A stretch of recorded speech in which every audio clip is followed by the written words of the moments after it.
La ciudad de La Plata es la capital de la provincia de Buenos Aires, el distrito más grande de la República Argentina. Está ubicada a 56 kilómetros al sudeste de la ciudad de Buenos Aires y cuenta con 690.616 habitantes según el censo de 2001. Fundada el 19 de noviembre de 1882 por el entonces gobernador de la provincia, Dardo Rocha, su traza fue concebida por el arquitecto Pedro Benoit. La Plata es el paradigma del urbanismo del siglo XIX. También es un ejemplo del higienismo que comenzaba a tomar importancia en la época de su fundación. Puede afirmarse que es la primera ciudad construida en el mundo de acuerdo a las ideas republicanas, en pleno afianzamiento de la revolución industrial y de la ciencia positivista.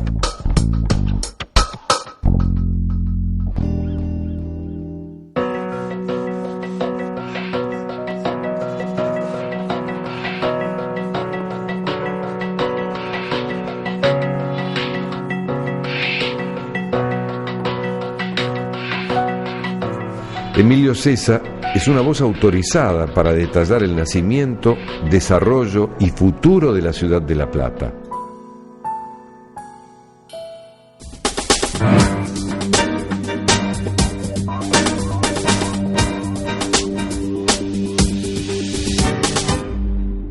La ciudad de La Plata, que fue fundada desde nuevo en el año 1882, es un producto puro de lo que se llamó la arquitectura y el urbanismo higienista. Desde mediados del siglo XIX empezó a aparecer esta corriente que justamente, como lo identifica su nombre, lo que pretendía era plantear una ciudad higiénica con respecto a lo que era la polución y la congestión de las grandes ciudades europeas. Hubo varias ciudades en el mundo que se organizaron, no exactamente con el mismo trazado de La Plata, pero que se organizaron con este esquema. Y esto tenía que ver con la regulación de las manzanas, con la calidad de la vivienda, con la higiene general de la arquitectura de la construcción y con el tránsito. Ahí empezaba a aparecer la electricidad. En última instancia era un dato muy importante porque empezaba a aparecer modalidades de tránsito colectivo o de mucho desplazamiento de gente. Entonces las calles tenían que ser prolongadas, largas, con cierta dimensión de ancho, y la cuestión de la higiene estaba acompañada, en el caso de La Plata, por una cuestión clave que es la vegetación. Esto configura un trazado muy particular de lo que se llamó el casco urbano fundacional, que es una superficie de aproximadamente 1 legua cuadrada. Toda esta cuestión significaba el advenimiento de los transportes colectivos, entonces hacía falta calles rectas, las avenidas estas cada 6 cuadras tenían rambla, con lo cual el transporte se suponía que iba a transitar por la rambla, cosa que no se cumplió. Pero fue una ventaja para la ciudad porque gracias a eso las ramblas están arboladas y son parte de este contexto de arquitectura verde que la ciudad tiene, que es uno de sus patrimonios más valiosos.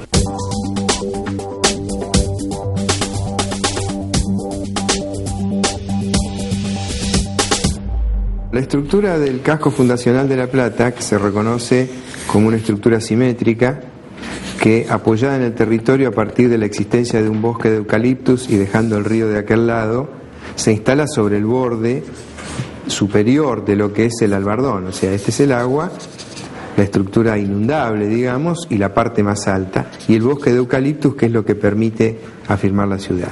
Ahí aparece el eje, aparece todo el sistema de trazado de las avenidas y de los espacios intermedios, y la aparición de las plazas en cada uno de los puntos, 2 diagonales fundamentales y otro sistema de diagonales de rombo. El resto iba a ser zona de expansión, y esto también tiene una connotación interesante, porque la primera expansión era de chacras, la segunda era de quintas, y por último venían las estancias. O sea, había toda una cuestión de planificación del territorio que después se desvirtuó en el crecimiento, pero que originalmente estaba concebido de esa manera. Cada uno de estos elementos se compone de bloques manzana de 6 por 6, con calles de 18 metros intermedias, y en los ángulos las plazas. O sea, este es uno de estos modulitos. Las avenidas tienen 30 metros de ancho, las calles 18, y a partir de ahí se organiza toda la estructura simétrica de las tramas de avenida con el eje en el medio, en un sistema regular, donde cada uno de estos módulos es uno de estos. Aparecen los diagonales principales, el rombo del secundario, y esto da lugar a la aparición de un sistema de espacios abiertos de la sucesión de plazas, de las cuales algunas son significativas y están en la estructura del eje, y la otra van repitiendo exactamente esta modulación que le impone la cuadrícula. El resto de la ciudad se iba a trabajar o se iba a concretar construyendo una trama homogénea de viviendas individuales, casi todas en ese momento, así estaba concebido. La pieza fundamental es la Casa Chorizo, la famosa Casa Chorizo, que es una casa que en los terrenos de ancho pequeño, que fue como se organizó el parcelamiento de La Plata, el loteo, constituye una pieza clave, que es una fracción de la mitad de la casa romana, la casa patio, galería, habitaciones, y los edificios públicos iban a sobresalir como puntos singulares.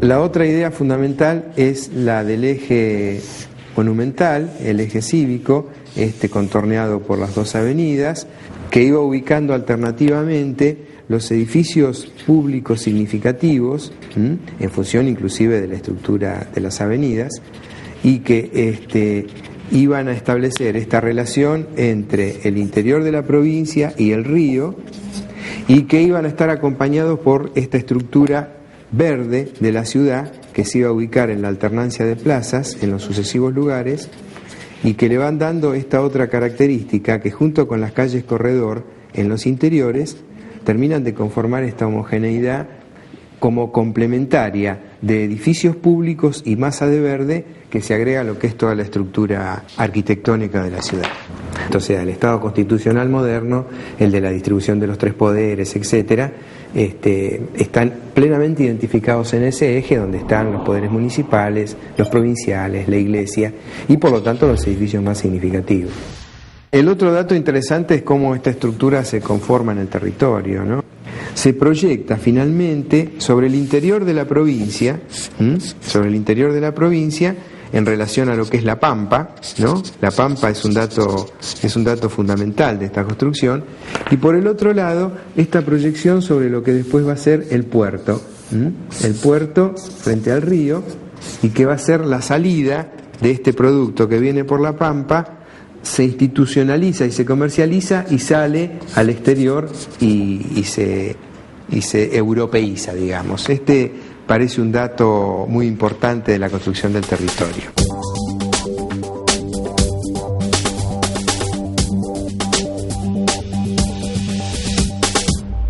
La ciudad se ubica sobre la parte más alta de borde del río de la Plata, lo que se llama el Albardón. Encaja exactamente en ese punto, y por debajo de eso y llegando al río y de espalda al río, finalmente es una ciudad que se construye de espalda al río, como casi todas nuestras ciudades, aparecen dos poblaciones cercanas que son Berisso y Ensenada. Ensenada era incipiente en ese momento, Berisso se construyó después por los frigoríficos y la exportación de carne del puerto, etcétera, completando este esquema que yo describía, pero en última instancia componen una región que en el futuro me parece que va a tener connotaciones importantes en el crecimiento de la ciudad. Esta ciudad es Ensenada, esta ciudad es Berisso, y acá apareció esta destilería de petróleo, que es lo que permitió la rotura de esta continuidad. La ciudad entonces se empezó a expandir a partir de las rutas que iban a Buenos Aires, de las salidas al interior y de ciertas rutas menores. Por ejemplo, estaba la ciudad de Magdalena. Entonces, a partir de eso es que empezó a aparecer esta especie de mancha difusa con que la ciudad se fue extendiendo. Inclusive se fue extendiendo también en relación a poder contactarse con estas ciudades vecinas, en relación a la expansión que es el conurbano. Lo que está produciendo una separación es la existencia del parque, que está acá en el medio y que está cosido ahora por las grandes infraestructuras, estas como la de la autopista o la Ruta 2 por el otro lado, etcétera.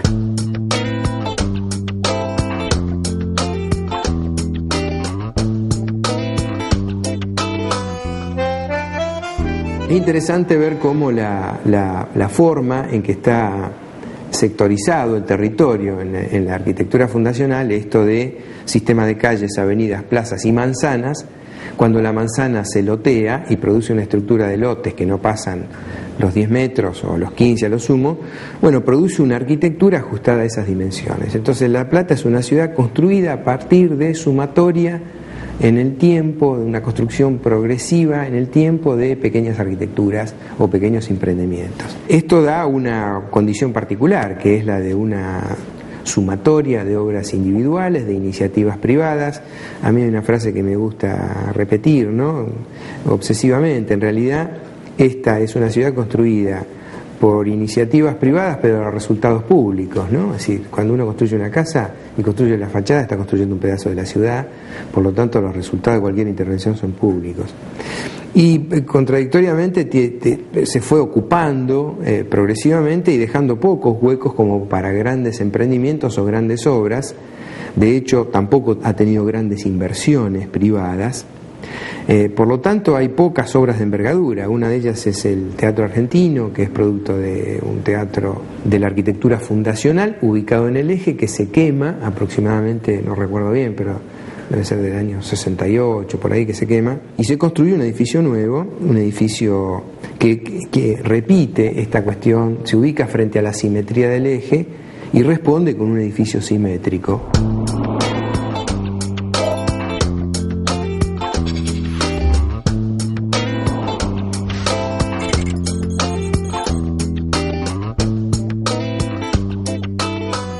Lo que estamos viendo es el Teatro Argentino, que está puesto también en el Eje. Esta es la avenida 53, es un edificio absolutamente simétrico que tiene la sala de teatro principal puesta exactamente en el medio y la planta baja libre. Descompone bastante lo que es el trazado de las calles porque tiene estos grandes retiros, que son estos espacios secos que se contraponen un poco con esta tradición de La Plata de los edificios públicos rodeados de verde. Tiene una sala también ubicada con esta especie de gesto simbólico de acomodarlo exactamente en la mitad de la manzana, y tiene aperturas simétricas en las dos avenidas, la 51 y la 53. Acumula algunos defectos en cuanto a esta realización de esto que se proponía, en cuanto a poder tener una planta baja muy ocupada y extender la dimensión de la calle convencional. En realidad creo que estamos habituados a vivir en la arquitectura de la calle, y lo que ha funcionado en los grandes espacios son aquellos que en la ciudad de La Plata están nutridos por la naturaleza, y esta cosa seca del teatro, de los lugares secos y demás, ha entrado un poco en contradicción con esta cuestión. Es un edificio muy extenso, que también tiene algunas dificultades en acomodar la escala de los eventos que tiene, o sea, un edificio que no puede funcionar permanentemente con la magnitud de las 2.000 o 3.000 personas que entran en las salas, sino que a veces trabaja con poca proporción de personas, por lo tanto parece un edificio vacío.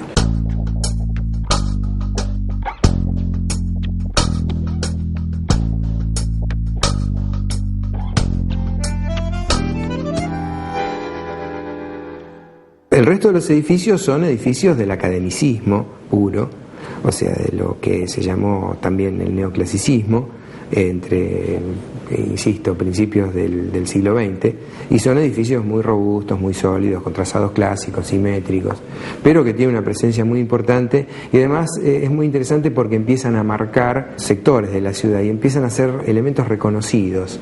Es muy interesante la diversidad de estilos en función de los arquitectos que concursaron y que ganaron los concursos, casi todos alemanes, pero por ejemplo la municipalidad parece como una gran casa rural o de campo, con un estilo de torres y de partes, un edificio chato con ciertos puntos de altura. La parte de atrás, que tiene la sala del Consejo Deliberante, por ejemplo, que es una arquitectura muy particular, curva, etcétera. Otros edificios más afrancesados, estos volúmenes puros con aventanamientos regulares, terminación de techo de mansarda. Es decir, hay una cierta hibridez o heterogeneidad en los estilos de los edificios, pero lo que no se puede negar es la presencia urbana que tiene, la alta presencia urbana, e insisto, se transforman en puntos destacables de la ciudad y de reconocimiento. De lo contrario, la ciudad en una trama tan regular y de manzanas como esta sería demasiado homogénea en cuanto a la lectura, estos edificios contribuyen a remarcar puntos particulares junto con el trazado de las diagonales, que establece dimensiones diferentes en los cruces entre la trama regular y las diagonales, y que fueron puntos que originalmente iban a estar destinados a alojar a edificios públicos institucionales menores, como las escuelas, los lugares de atención médica, etcétera. Acá nosotros tenemos la Plaza Moreno, el edificio de la municipalidad con las dos torres laterales y el edificio de la catedral en este punto, que le dan un marco muy particular a la plaza. Después nos encontramos con la Plaza San Martín. Estos son dos lugares intensamente libres de la ciudad, son lugares muy amplios. Entonces acá nos encontramos con la Casa de Gobierno Provincial y el edificio de la legislatura. En el medio de todo esto está el Teatro Argentino. Entonces acá tenemos la Casa de Gobierno de la provincia, la legislatura, el Teatro Argentino, la municipalidad, la catedral y finalmente, frente al bosque, en uno de estos perfiles, está la Casa Curuchet, dando frente al bosque y en una manzana de la trama de la ciudad.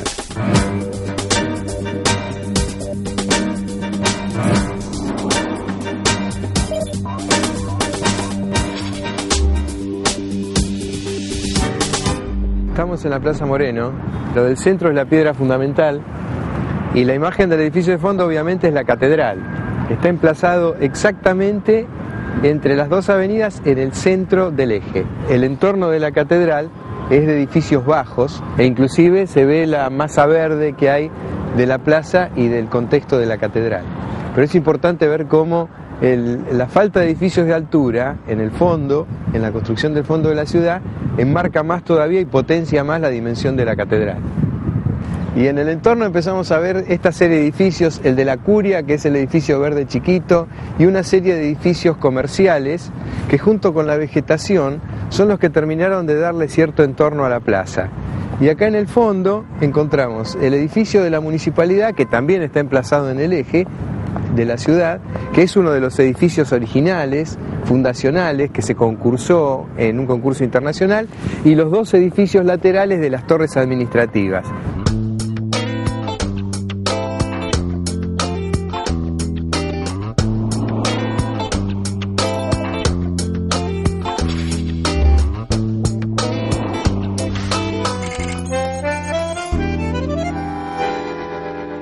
La catedral tiene una entidad morfológica muy fuerte, como en los viejos pueblos del medioevo, cuando uno llega a La Plata de distintos puntos, lo primero que ve es la torre de la catedral.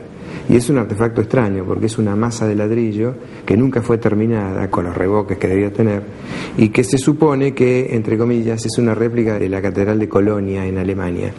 Como se ve, es un edificio que tiene una impronta muy importante. Además, esta particularidad del ladrillo a la vista, de la condición de edificio sin terminar, lo hace muy interesante. Hasta hace aproximadamente unos 8 o 10 años estaba construida hasta donde comienzan las torres.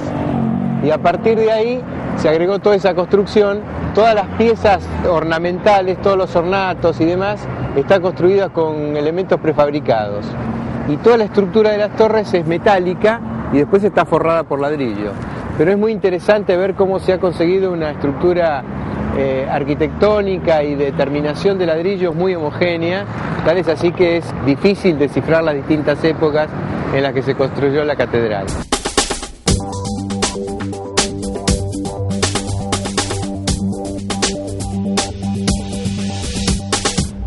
La ciudad a lo largo del siglo empieza a trabajar como una ciudad activada por la gente, a la par que las instituciones, entonces empiezan a aparecer modalidades de consumo, otros espacios necesarios que el eje no los podía resolver. La cuestión de la calle Corredor en última instancia es incuestionable en cuanto a albergar una arquitectura urbana o de espacio público que permite el desarrollo de esta vida de intercambio comercial, institucional, etcétera. Por lo tanto, empezaron a aparecer calles transversales al eje y el área centro de la ciudad se empezó a polarizar sobre uno de los sectores. No se difundió exactamente a partir del centro geográfico de la ciudad, que era la Plaza Moreno, sino que se trasladó hacia uno de los sectores, que es en torno a una de las avenidas principales, que es la 7 o la calle 8 o ese sector, digamos, en torno a la Plaza San Martín, que era la que contenía la Casa Provincial de Gobierno y el Palacio de la Legislatura.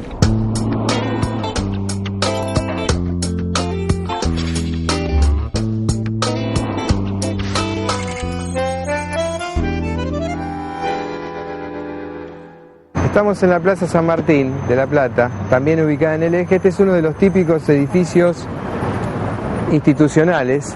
Es la Cámara de la Legislatura Provincial, Cámara de Diputados y Senadores. Es un claro edificio representativo de la arquitectura institucional de la época de la fundación. Está enclavado también en el Eje. Y los detalles de estilo son típicos en todos los otros edificios, los detalles de los ornamentos, la masa de columnas y muros y ventanas, el coronamiento con la línea de mansarda, la proporción de los edificios, inclusive ciertos datos escultóricos en los coronamientos y demás, que tratan de demostrar toda la dignidad que iba a tener el Estado constitucional moderno. Y en última instancia toda la Plaza San Martín y el contexto, con el edificio de la Gobernación enfrente y el de lo que se llama el pasaje Dardo Rocha, le dan marco a esta, que en realidad es como la plaza cívica importante después de la Plaza Moreno.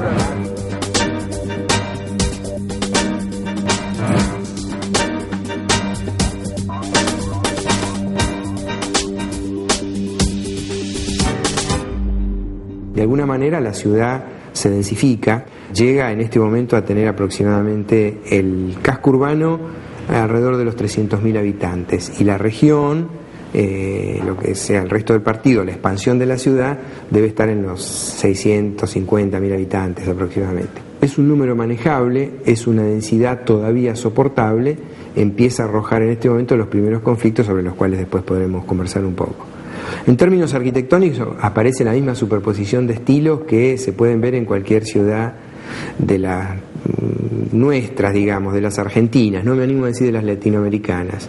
Pues si hay algo que tiene La Plata es de origen y de desarrollo, ejemplificar, presentar directamente esta cuestión de arquitectura latinoamericana, no iberoamericana. Estamos ligados a una producción que está vinculado a un origen bien latino de lo que es la sociedad y la arquitectura que la representa. No hay una textura de ciudad con origen español o iberoamericano como en otras ciudades latinoamericanas. La Plata, en ese sentido, como muchas de nuestras ciudades, como lo es Buenos Aires, Rosario, Mendoza, aún Montevideo y muchas otras ciudades de América Latina, tienen una impronta de cierto internacionalismo, mirando a lo latino, que se expresa claramente. Y recibió los impactos del movimiento moderno, por supuesto. Una expresión clara de esto es la construcción de la Casa Curuchet, obra de Le Corbusier.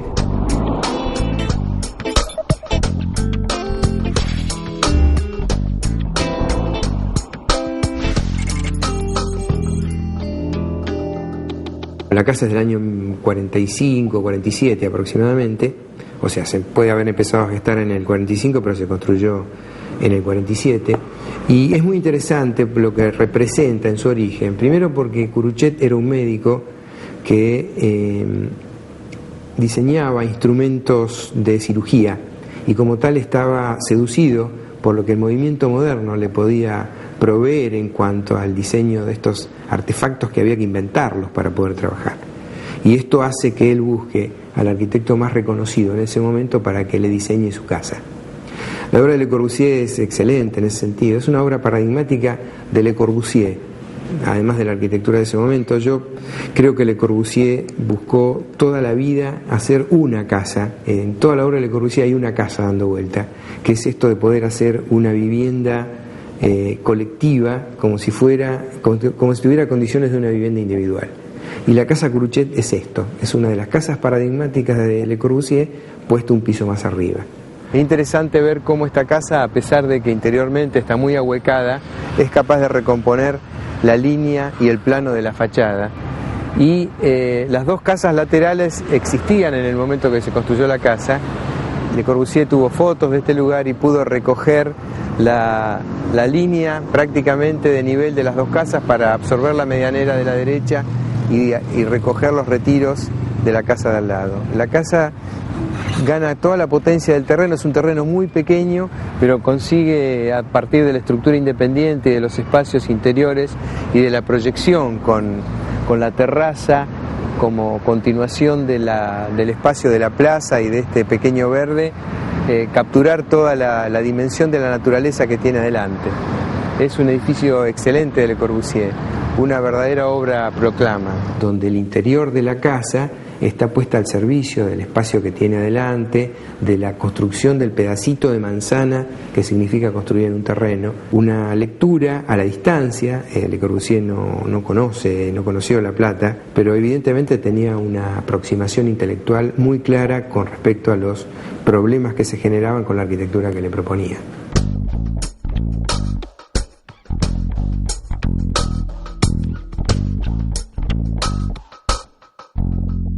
En términos arquitectónicos es interesante poder tener una mirada sobre cómo se fue construyendo y cómo la arquitectura en sus diversos periodos fue dialogando con esta arquitectura original de La Plata, esta que decíamos de la proporción de la arquitectura residencial privada a los edificios públicos. Y hicimos una valoración de lo que era la Curuchet.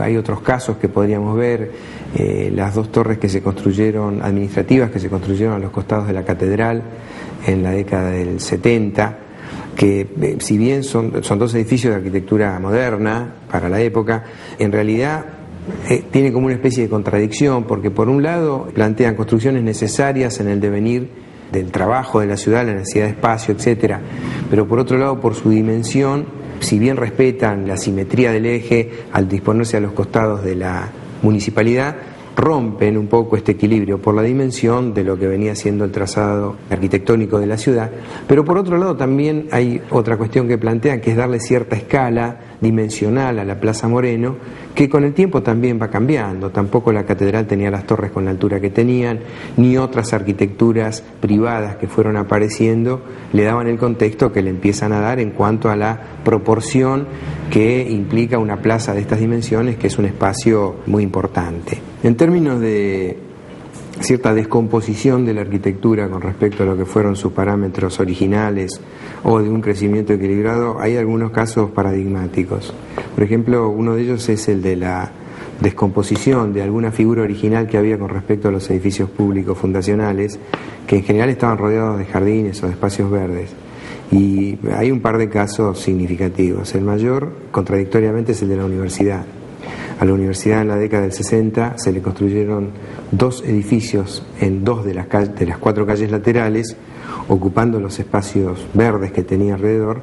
Por lo tanto, el edificio perdió totalmente esta dignidad que tenía y produjo unos tremendos aparatos que congestionan la calle, etcétera. Son producto en última instancia de una tensión excesiva sobre las áreas centrales de la ciudad, donde todas las actividades institucionales que reclaman gran asistencia de gente se concentran en el centro y producen estas alternativas desesperadas de incorporar espacio. Y esto lleva a la conversación a la cuestión del patrimonio, que es debate en todo el mundo en este momento y que ha sido materia de discusión ardua en esta ciudad durante los últimos 15 años, porque se propuso a la ciudad como patrimonio histórico de la humanidad, etcétera, y no encajó dentro de lo que eran los requisitos de las instituciones que establecen estos patrimonios, y se perdió un poco la posibilidad de discutir sobre cómo en realidad crece una ciudad y cómo debe ser construida en función de mantener un equilibrio con la sociedad y con su propia arquitectura, que en última instancia está más allá del juego del patrimonio. El patrimonio es un elemento más del proyecto de una sociedad, del proyecto de una ciudad y por lo tanto el proyecto arquitectónico, y tiene que ser valorado en ese consenso, de una parte más como material de trabajo de la arquitectura.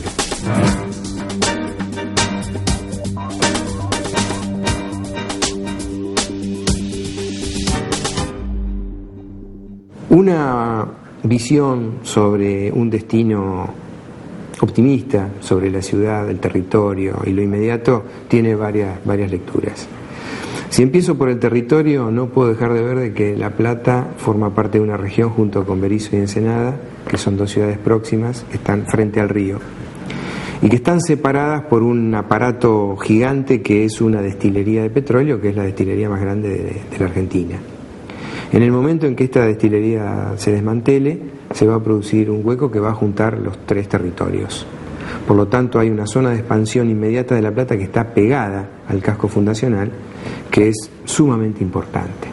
O sea, el futuro contexto urbano regional, La Plata, Berisso y Ensenada, como un continuo, va a establecer primero la necesidad de llenar y de alojar a un montón de gente e instituciones en una superficie muy importante como es la de la destilería de petróleo, pero por otro lado pone en relación a La Plata con Berisso y Ensenada y por lo tanto con el río. Entonces esto produce una figura ampliada y complejizada de la ciudad que tiene que ser observada. Es decir, la ciudad, como está creciendo en tres direcciones en función de las rutas, va a tener el cuarto lado como expansión en una estructura que se presenta absolutamente vacía, no contaminada por los sucesivos crecimientos anteriores, donde el casco urbano no se extendió y la ciudad creció por diversidades heterogéneas en última instancia. Acá va a tener la oportunidad de un crecimiento pensado, parejo, etcétera, y de poner en relación a la ciudad con el río, que es una deuda pendiente como gran parte de nuestras ciudades. Como está ubicada la ciudad y lo que es la expansión actual, que está rebotando contra los límites jurisdiccionales, acá aparece el puerto y acá aparece la trama de estas dos ciudades vecinas. La Plata está tratando de fabricar, de repetir, aunque sea en términos viales, esta entidad en un primer contexto que sería el que repite una sucesión de avenidas y de trazados sucesivos. Es imposible que proyecte el sistema de avenidas y de manzanas al exterior porque está construyéndose de una manera distinta, pero por lo menos puede llegar a replicar ciertos elementos. Lo que me parece clave es que en este momento la ciudad tiene su área más congestionada en este sector, que es la zona centro, está siendo agredida, tensionada, y me parece que debería empezar a utilizar ciertas oportunidades. Una de las más claras son las de los terrenos de ferrocarril vacíos, tiene 4 que la rodean exactamente en esta posición, y que me parece que eso podría dar lugar a la generación de algunos subcentros complementarios que podrían dar lugar a una ocupación de actividades y a una distribución de actividades ya no apuntada a manejarse exclusivamente con el centro. Y un caso similar va a ser cuando la destilería se desafecte, entonces el territorio tenga que empezar a producir algunas vinculaciones con la trama de las dos ciudades vecinas, tendrá que saber qué hacer con este espacio que en algún sector será complementario del bosque, y empezará a plantear esta necesaria relación de La Plata con el río y con el verde del río, tratando de conformar una estructura inclusive más homogénea que permita ir en estos sistemas que decíamos hoy. Respecto a lo que es el territorio urbano, al territorio de la ciudad, me parece que va a haber que tomar algunas decisiones importantes. Ante la saturación del centro, o tiene que recurrir a una articulación de niveles que permitan generar nuevos niveles suelo, subsuelos, primeros niveles, etcétera. Por ejemplo, es una ciudad que no ha construido estacionamientos subterráneos, por lo tanto tiene una saturación absoluta de estacionamiento. Tampoco tiene autorización para construir edificios de estacionamiento, por lo tanto el estacionamiento se hace en las calles o en terrenos baldíos, y eso es un auténtico conflicto, y que ese conflicto se proyecta fundamentalmente sobre el área centro. Y esto tiene incidencia y tiene una proyección importante sobre la arquitectura, porque va a dar lugar a la aparición de algún tipo de construcción de infraestructura arquitectónica de envergadura para resolver estos problemas. Si siguen disparándose reglamentos municipales diversos, la ciudad no tiene una línea de construcción y por lo tanto tiene que hacerse cargo de tener una ciudad densa. La densidad es una cuestión clave de la ciudad y la densidad es una cosa comprobable en cada caso, es decir, distintas sociedades viven bien a partir de distintas densidades que construyen y con las cuales se acomodan. Esta ciudad tiene que tener alguna discusión acerca de eso y para eso tiene que tener toda una arquitectura de infraestructura complementaria que permita construir según esta condición. Entonces me imagino una ciudad, si me imagino el vaso medio lleno, es una ciudad que resuelva estos conflictos. La ciudad en este momento está construida con sus mayores dimensiones y proporciones de edificio en este sector que es el noreste. Después aparece el bosque, después vuelve a aparecer el verde del río en el otro lado, este es el vacío que produce la desquilería del puerto. En el otro sentido, en el otro sector, el que es el sudoeste, la ciudad está construida con un tejido mucho más abierto, que tiene mucho más verde, tanto en las calles como en el interior de la manzana, donde compone una estructura absolutamente diferente en los dos sectores, está partida al medio. Entonces, me parece que una operación necesaria es poder equilibrar un poco más esta cuestión, construir más densidad en el sector sudoeste, sin perder la oportunidad de mantener el verde, y vaciar para construir, que es una operación necesaria. Si uno quiere construir una ciudad más equilibrada, tiene que vaciarla y poder construir el verde que le falta para llegar a un plano más homogéneo en cuanto a la distribución de lo que es su casco urbano, para después empezar con las operaciones en el exterior de la ciudad. Entonces me parece que una cuestión equilibrada tiene que atender esta diferencia, este desnivel acerca de la ciudad, y que la arquitectura tiene mucho que aportarle a eso. Y en esos términos me parece que hay una cuestión a debatir, que es este necesario equilibrio de gestión entre lo público y lo privado. Hoy, como decíamos, esta cuestión de que las intervenciones privadas terminan construyendo la ciudad son un hecho que de alguna manera se tiene que manifestar como una voluntad pública acerca de cómo la ciudad quiere ser. Entonces, en eso me parece que hay que trabajar, y mucho, porque en última instancia el sistema liberal de construcción permite que la ciudad sea cualquier cosa, no algo buscado como resultado. Y este es un punto clave.